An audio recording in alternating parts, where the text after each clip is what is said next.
안녕하십니까. 저는 강남 농법원의 김혜선 고문입니다. 오늘 오랜만에 또 동영상을 또 촬영하게 됐는데요. 오늘은 그 근로기준법과 노동조합법 상에 우리가 근로자와 사용자의 정의가 있습니다. 그거에 대해서 우리 정봉수 노무사님 모시고 말씀을 나누도록 하겠습니다. 우선 정의를 조금 설명을 해 주시죠. 예, 안녕하십니까. 고인노무사 정봉수입니다. 예, 근로기준법상에 있는 근로자하고 노동조합 및 노동관계조정법, 노동조합법상에 있는 근로자, 똑같은 근로자라고 부르고 있습니다. 그런데 그 약간의 차이가 있습니다. 그러면은 근로기준법상에 있는 근로자는 근로기준법 2조 1항에 보면은 근로자의 정의가 이렇게 되어 있습니다. 근로자라 하면 직업의 종류를 불문하고 임금을 목적으로 사업 또는 사업장에서 근로를 제공하는 자를 말한다. 여기서 차이는 이제 사업 또는 사업장이 있어야 됩니다. 그런데 노동조합법상의 근로자는 근로자라 하면 직업의 종류를 불문하고 임금, 급료, 기타 이해 수입에 의하여 생활하는 자를 말한다. 이렇게 좀 차이가 있습니다. 그러면 근로기준법상의 근로자하고 또 노동조합법상의 근로자의 차이는 다 똑같은 근로자인데 이제 사업 또는 사업장이라는 게 없습니다. 그 노동조합법상에서는.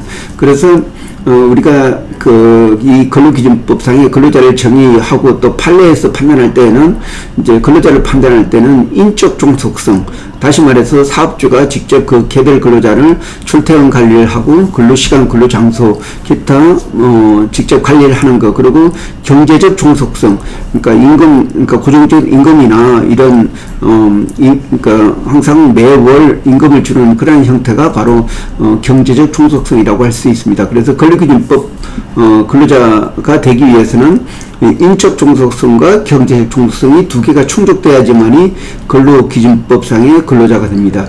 그러나 그 노동조합법의 근로자는 근데 여기 인적 종속성, 경제적 종속 중에 그 경제적 종속성만 해당이 됩니다. 왜냐하면은 노동조합법상의 근로자에서는 사업 또는 사업장이란 말이 없습니다. 그래서 특정 사업주로부터 관리 감독을 받는 게 아니고 그 특정 사업주로부터 경제적으로 종속돼 가지고 일을 하는 그렇지만 독립성이 보장되어 있는 이런 사람을 노동조합법상 근로자라고 하고 있습니다.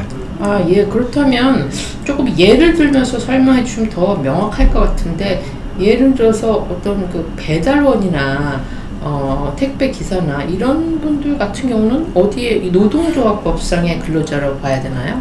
예, 잘 말씀해 주셨습니다. 예, 이런 택배 근로자나 또 퀵서비스 근로자들, 그리고 또 대리운전 근로자들, 그리고 또 이런 지입차주들, 이런 분들은 어떻게 보면은 다 사임자성이 있습니다. 그러니까 독자적으로 일을 하는 부분이 있지만은 그렇지만은 어떤 특정 사업주나 아니면 이런 데 경제적으로 종속되어 있습니다. 그러니까 출퇴근이나 뭐 어떤 회사의 규정을 적용받지 않지만 그 특정 사업주한테 어떤 그 업무를 두고 받아서 일을 하는 그런 사람을 말합니다. 그래서 노동조합법상의 근로자라고 합니다. 금방 말씀해 주신 이런 택배 근로자나 또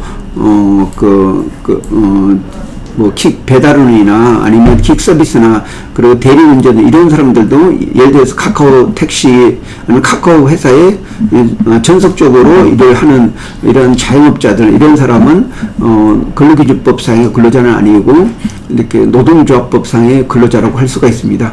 그래서 결국 차이는 근로기준법상의 근로자라고 하면 퇴직금이나 또 휴가 같은 게 발생할 수 있는데 근로기준법상 근로자가 아니고 노동조합법상 근로자이기 때문에 이분들은 어떤 근로기준법에서 정한 이러한 근로조건을 요구를 할 수 없습니다. 그렇지만 노동 3권, 다시 말해서 노동조합을 만들 수 있는 권리, 또 단결할 수 있는 권리, 그리고 파업할 수 있는 권리, 이런 부분인 그 노동조합을 만들어서 어떤 보수나 그러니까 근로조건의 향상을 요구를 할 수가 있습니다.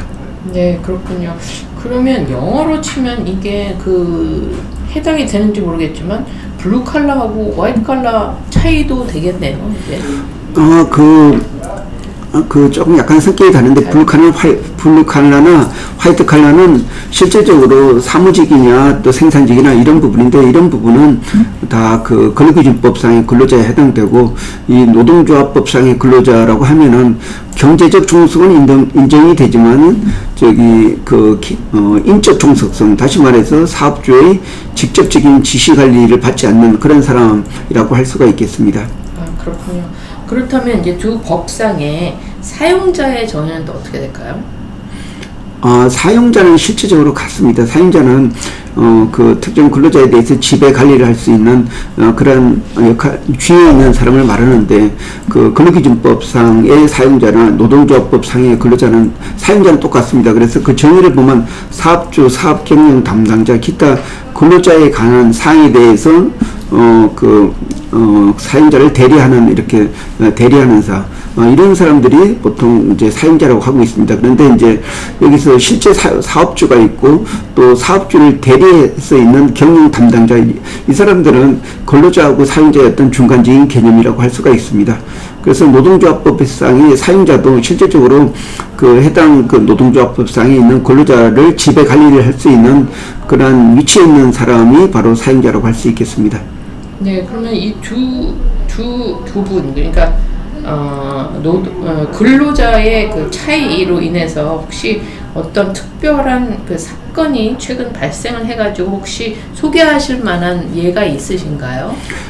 예, 우선은 말씀드리면은, 사용자라고 하게 되면은, 그러니까 근로기준법 사용자라고 하면은, 안전 배려 의무도 있고, 근로자가 사용자의 지배 관리 내에서 일을 하다가 사망을 하게 되면은, 당연히 산재 처리를 해줘야 됩니다. 그리고 또 그에 대한, 또 그게 사업주의 어떤 가실로 인한 뭐 사고사나 이런 경우에 있을 경우에는 사용자가 또 민사적인 손해배상을 해야 됩니다.